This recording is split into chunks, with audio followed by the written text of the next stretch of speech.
Mother-Daughter-Duopodcast. Hello, thank you for tuning into the Mother-Daughter Duo podcast. I'm Danielle Perkins. I'm Jean Perkins. And we are supported by M5 Mommy Monday Morning Motivation Meetup. Please read the context below. Additionally, we are rocking our SFT, the Mother-Daughter Duo podcast shirt, and the Pushing Pregnancy t-shirt, which you've probably seen on former shows.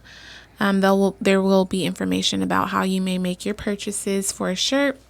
If you want to rock one yourself, they will be available for you to do so. Let us open with a mommy moment of the week. I'll start, although I don't even know. Let's see. My mommy moment of the week is getting my glasses. I don't necessarily need glasses except for reading I need glasses for reading and on the computer. And because I'm glancing down at my phone, I have them on today. But I think that's just another part of your physical health and your wellness that is important, making time for yourself to take those appointments, because it's been a very long time since I was able to do that, and picking my glasses up. I just feel I was always the person that didn't have the glasses in the family, so now I feel a part of the family again. What is your mommy moment of the week? Let's see. I think another mommy moment will be over the weekend. Your Auntie Bunny gets in touch with me about assisting a young woman that was in the shelter. And so as I am follow her over to what they call this place is the Northwest Furniture Bank, where you can pick up items. I'm sitting in the car, and your brother calls me. And so when you get those kind of phone calls from her brother, my son, it's exciting because he doesn't I thought you reach were out. Say it's nerve-wracking. No, for the wrong reasons. For me, it's, and then he's giving me, he's just kind of asking for my advice about what his current situation is with his employer, and just having that moment to speak to him and encourage him.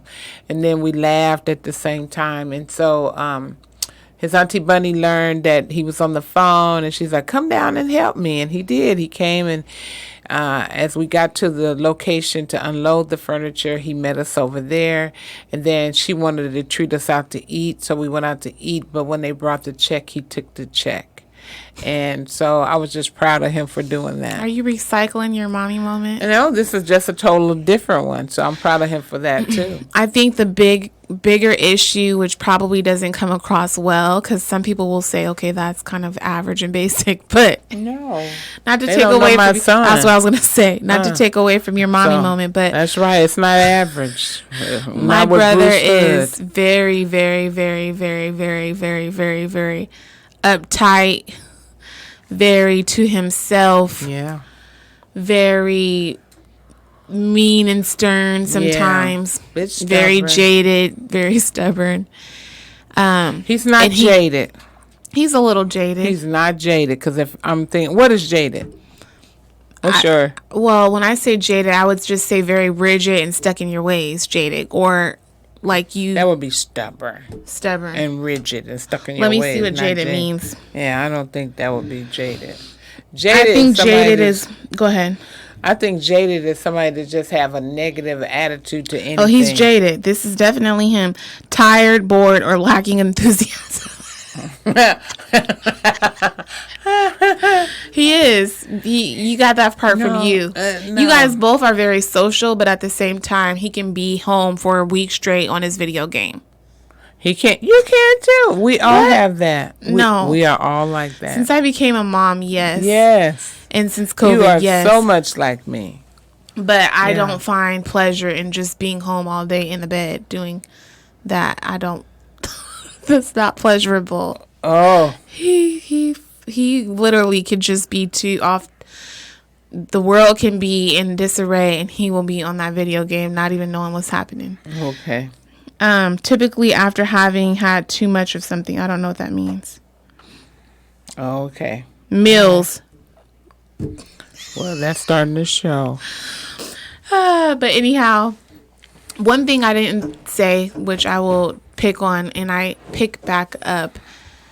I did not experience this firsthand, but it was really sweet to see you guys. A part of that day, I think, is the day that you guys met with Auntie Gloria, and Auntie Gloria brought in. So that's another mommy moment that I think for you, for Auntie Gloria, for Auntie Bunny, and then for me to witness through social media. I didn't know anything about it, but my cousin for Father's Day was surprised with his eldest or older son, who is originally from Arizona, but he was brought into town from his grandmother, my cousin's mom, to surprise him for Father's Day. So I think that was really sweet how you guys set that up.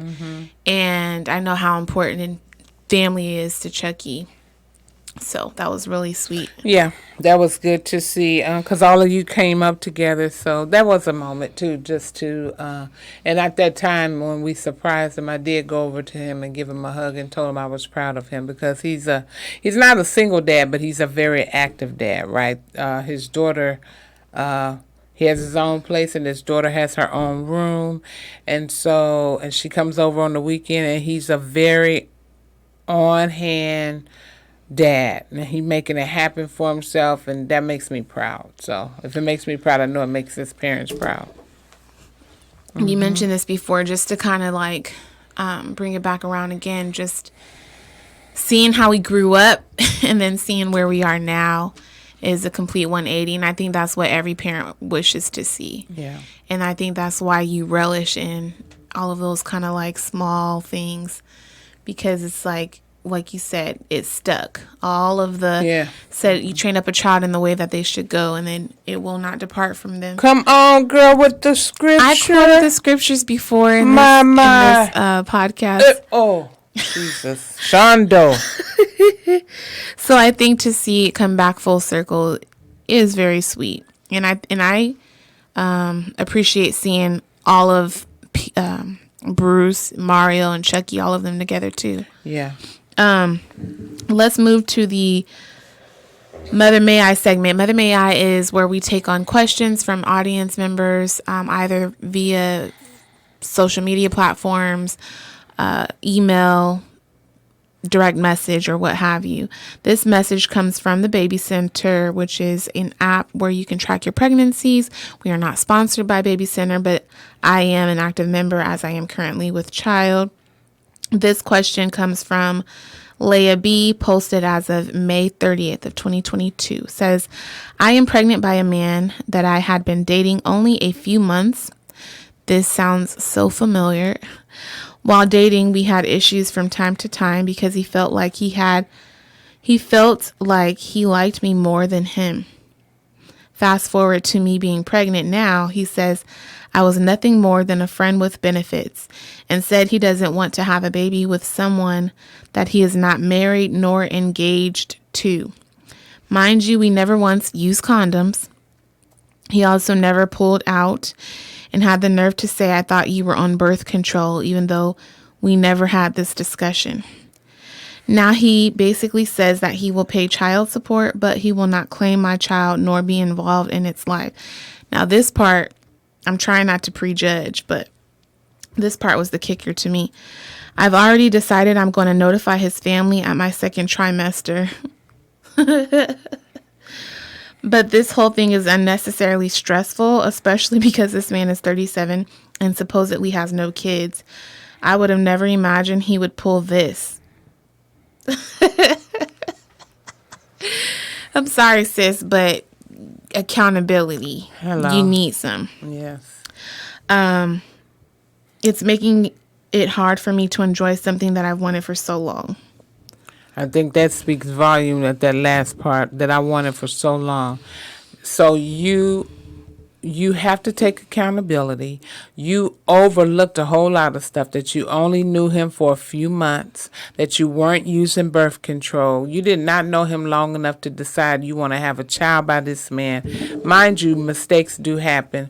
I don't believe in mistakes in 2022 when it comes to childbirth, because everybody has a right. Now, Danielle might disagree, but I believe in 2022, there's too many things out here to prevent you from having an unwanted pregnancy. So now you bring a child into this world that's going to be in a chaotic situation between you and this man who is saying he doesn't want to have anything to do with the child. But I'm praying that there'll be a change of heart over the years, and that him just knowing there's another energy in this world that carries his DNA, and he's going to want to be a part of that child's life. I'm praying that that will all turn around and that he will decide that he wants to do that. I'm praying for a total, complete 360. But you have to take accountability for the decision you made to be in this situation. And he's not I will not say that he's not accountable either, because he's grown. He's 37 years old, so he knows. He's not exempt from being accountable. I couldn't think of the word. So he's not exempt from being accountable either, but you have to take ownership on what you did. Yes, the reason why I can laugh is because this is the situation that I found myself in when 2 years ago when my son was born, April of 2020. Same situation. But I essentially just chalked it up because there was so many red flags in the scenario, which I feel like I should be accountable for, assuming the responsibility in my situation where I knew I was engaging in I was the act. And I knew I was not protecting myself. I knew I was not on birth control. I would never like openly lash out like that. Like you're already prepared to tell his family about the situation. So I just would never have jumped to those type of conclusions. The only reason why I feel away now is because he's made it known that he wants to be present, but then he's kind of wishy-washy. But that's my personal situation. But I just find it funny that a lot of the onus and accountability seems to be on the man. And I have not heard in your explanation you assume any accountability for yourself. I mean, you did lay out the fact that you weren't on birth control. That should have been the first clue. But like you said, the last statement speaks volumes. I think that you gave a lot of things a pass because you wanted a child. This is what you wanted. Absolutely. And so because of that, you just kind of have to chalk it all up and just be whatever the situation, however it unfolds, be open-minded, because ultimately this is what you wanted, and not be so vindictive where you're already prepared to lash out, tell the family. I don't know if that means breaking up a household. Does that mean he was with a whole nother family and you, I don't know, but I just want you to, it sounds like the prelude to some baby mama drama. Yes, it does. And, you don't need that for yourself, and you can don't rise need above it for the baby, or the child. Baby, and you can rise above the situation. This is what you wanted, so you have to. What is it? This the is cards what you that wanted. You were dealt, lay in the bed right. that she made. What is? How would you say the saying? You gotta. You made the bed. Now lay in it. Something like that. And girl, you know what we. You gotta play the hand you were dealt. So you gotta dig deep now, because it's you and the baby, and it's your responsibility that child not be raised in a chaotic environment. You have to make it as normal and loving and peaceful as you can. That's your responsibility. And the Bible says, do your best to live in peace with all men. You might not be a believer, you might not hear this, but that is a scripture anybody can take. Do your best. So the onus is not on somebody else, it's on you to live at peace with all men. Amen. So yeah, in conclusion from the Mother May I segment, I think I was going to do the same thing I did on the last episode. Just go right into the topic. Yeah. So that is concluding the Mother May I segment. But I think I want to talk about Mom, the latchkey kid. Now, mind you, my mother will make it a point to say every time that this podcast came from me. It was my idea. I don't like to always keep bringing up topics and make it seem like I'm beating down on my mom. I asked her for her opinions. I think that she is allowing for me to just kind of go at it because I have obviously a lot of things I want to get off my chest. I think that's why you have yet to like come up with any topics, but these are the things that I think impact many households, and these are very personal topics to us because this is the type of environment that I come from. But I don't want to seem like I'm beating down on my mom all the time. This is definitely one topic that I can say hell broke loose when I became a latchkey kid. Do you want to define a latchkey kid, Mom? I think a latchkey kid would be, not that I think, but I cannot articulate it well, but it's a child that's kind of basically being raised or raising themselves, because, their mom or their father, because it could be single parents, or it could be working parents that are not home, but a latchkey kid is someone that's basically kind of raising themselves, right? They're letting themselves in the home, locking up after they arrive, and they spend hours alone because their parents are at work.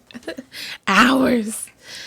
Yes, latchkey kid. Now, at what age would you say that what was the transition that we went from being babysat to like being latchkey kids? When did you find that we were at the responsible age, or when did you think that we were at the responsible age? Well, when do you think you became a latchkey kid? Because your experience and my experience are different. So I like to hear from your point. When we were living on 112th, I think at the time in Mallard's Landing is the earliest recollection I have of becoming a latchkey kid. Okay. I would say that is probably accurate. Where were we before that? Because we were living in a house, I think on McKinley, and I was so shocked when we had to move in an apartment. So I think that is when it happened. I can't remember how we got from the house to the apartment. I think we were living on McKinley. I recall, I think Uncle Kevin, and then moving us into the place on 112th in Mallard's Landing, and it was a shocker for me because we were coming from a big old house. Yeah. The house sold because that was not our home. That was Carolyn's house. We don't need to give the backstory of the house. Well, anyway, that was somebody's house. That's why I make the memory, and that's why it seems to resonate with me. Okay. So is that right? I would say yes. Why did you at that time, or what jobs were you working? Well, prior to that, I wasn't working. I was in school. I had prayed and asked God. I was in the Army. When I got out of the Army, I kind of just was like in school from 1993 when I got out. I think about April until maybe December of 95, somewhere in there. I got out of the Army in 93. I had prayed and asked God to allow me to go to school at the same time you guys would be in school, because I didn't want to have to worry about anyone, daycare after you guys got out of school. So what age were we? Would you say? And mind you, I'm you were 3 to 4 years age difference between my brother. And Bruce might have been about... how old did you say? I want to say you were 15, because for your 16th birthday, I got that phone. I got that teen line. I got a teen line. Yeah, I got a teen line. No, that was when I was on 56th and Orchard. I had a phone ever since then. No. Yes, sweetness. I got a teen line when we were living in Mallard's Landing off of 112. And I'll tell you how I remember. You don't remember? I do, because I called it when I was at work, because we're talking about latchkey. And I called it when I was looking for you. And Brucey answered the phone. That's how I knew he was home by himself. Way earlier than that on 56th and Orchard, because my childhood memory is I had a number very close to Michael Nelson, and Michael Nelson lived up the hill from me on 56 and Orchard, and I was always doing prank calls with Anna, and we were talking to Michael at that time from the phone that I had, a green neon phone. You hid it underneath my laundry. But anyways, that's neither here nor there. And the reason why 15 years old wouldn't make a lot of sense is because I went to Job Corps at 16, so it had to be more than just 1 year. Yeah, it might have been 14 then. So the reason why I say all hell broke loose from the time I started becoming a latchkey kid is because that's when obviously I felt like I could just do any and everything. Mm-hmm. What were some of your earliest, and it's funny now that we talk about it as adults because me and my brother crack so many jokes like what was actually happening, and I know it's just devastating for you to hear, but some of the things that would go down. But what? Well, I don't know a lot because you guys haven't shared a lot. One of the things that I know that he told me about, some things that I remember is that he was home by himself when I had entrusted you, and that hurts my feelings. Some of the things that he talks about is you used to beat him up or, and so you're laughing, but that is a big part of his pain. Oh, I know that. And then he used to play with matches. And I remember when I found all of that out, because I'm at work, because I had to, at some point I had to go to work. I had quit school because they were failing. And so I wanted to make sure that I was home for that. But there was no getting back on board. And I remember I had called home. I was on my way home 11 o'clock at night and from work, and Danielle wasn't there, and here I am calling Bruce, and I think Bruce was like 10, and nobody would answer the main phone, and I called the teen line that I had, and he answered, and I found out Danielle wasn't there and hadn't been there all evening. So those are painful memories for me to remember, because I feel like such a failure, and so I don't like to hear it because I don't like to hear what he went through. I don't like to hear what she went through. And so those are memories that really devastate me and take me down a dark hole sometimes. Yeah, I choose to say that I don't have regrets, just good lessons learned. But that would be one thing as far as my brother and our relationship and what probably has made him so hard, in addition to it's just in his DNA, but it's just the amount of cruelty. But there's no excuse for it. But I'm a young teenage person trying to be in control of someone else who doesn't listen. So ultimately, yeah, it got real. But then as we got older, we started fighting like cats and dogs, and he definitely made his point. Between like we fought hard. But yeah, from trying to leave and take cars and getting cars repossessed and having people come over at that age. Yeah. But it went on for a little while, so I don't know how he hid that from you or what it was, or you just did not have a choice to make any type of intervention. What do you mean? From house to house, like we went from 112th Street to 96th. We were still at the house a lot. No, we went from living on 96 in Park Village to the house. No. Yes, we did. That's the house, Park Village Landing, and then we went to 96th. Oh, well, that's when we went into the duplex. Yeah. So yeah, we went into that duplex. So I'm just saying, like, at what point did you kind of find out that things were happening? I don't know. I subsequently quit my job. What was the final straw when I went to Job Corps? The final straw for me to make a change? Yeah.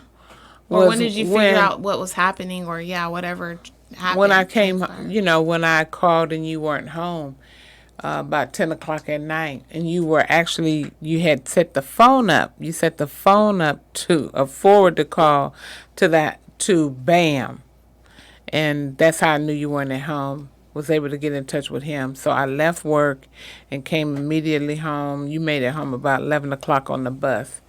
And so subsequently I quit my job and, just had to rely on, I don't know how we made it, but we made it without me working. I mean, yes, I'm deeply apologetic for that. When I should have been, I guess you viewed me as a responsible teen. I should have been responsible.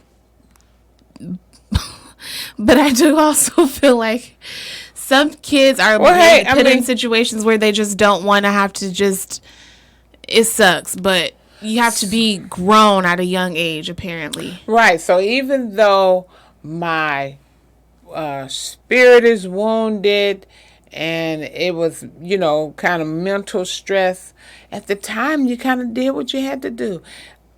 You hear people say so much, you can depend on this one and and I'll help and I'll do that. But ultimately, sometimes they say that, but they don't necessarily mean that. And so you mean like the whole concept of it takes a village? People right. That say they're some people say that. And so, I had to make decisions where I had to either work to bring some type of income in to take care of my kids, and depending on my children, thinking that they were mature enough, but in actuality that they weren't. So there was just some immature decisions that I made thinking that they were mature. So does that make sense? I'm a 30-year-old mother in my probably early 30s, maybe mid 30s then.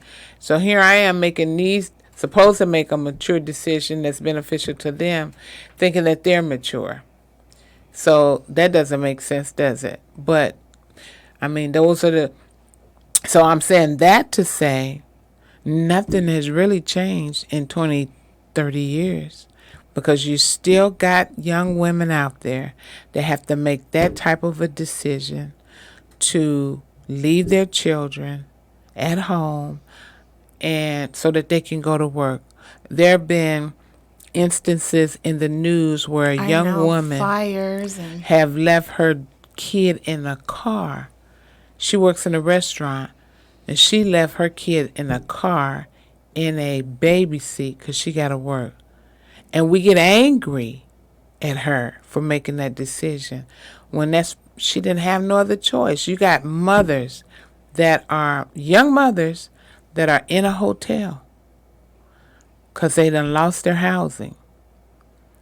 But they got to work. You got to think about how a young woman, because society somehow says you should be able to do all of these things. Well, no, what I'm getting ready to say is it's always the woman that has the children anyway, right? And so you got these young women that are making these decisions, right? Life decisions. They got to work. And they're young. And they're not making the best decision. But we get angry at them for the decisions they make when that's all they got. You got young women. It's made the news. You got young women living in a hotel because she lost her housing. And so in her mind, she trying not to lose her job. So she's trying to figure out the best way to keep this hotel room and keep her job. And so she's leaving her children in the hotel room with pizza because she cannot maturely think that this is not the best decision. But all she's trying to do is keep income coming in her house. That's all she's trying to think. So we make a lot of decisions, or we make a lot of judgmental decisions on women that are put in these predicaments and not really realizing all that it entails and what they're going through. All you can do is be sympathetic, because they're just kind of left in these situations where they had to make the best decision they thought. And to your point, when it takes a village, if you commit to doing something, try to see that through. Try to place yourself in the single mom's shoes and try the best that you can to try to help out and reach out, because a lot of women are trying to do it alone. A lot of women operate are in what is the word I'm looking for? Silos, but in isolation. A lot of women are in isolation, trying to just think of how they can manage all of these things on their own. And that's a lot for one individual. But we're going to wrap. I want to apologize for the situation that I left you in not being able to make the mature decisions at that age, and it creating this exponential effect on the family. And I apologize for that. Well, and I apologize for putting you in that predicament to make a decision, right? You wanted to be a teenager, and I'm trying to put the responsibility of being a mom on you. So I think we both could learn. This right? was a moment. But thank you guys for tuning in. Many blessings to you all. Bye.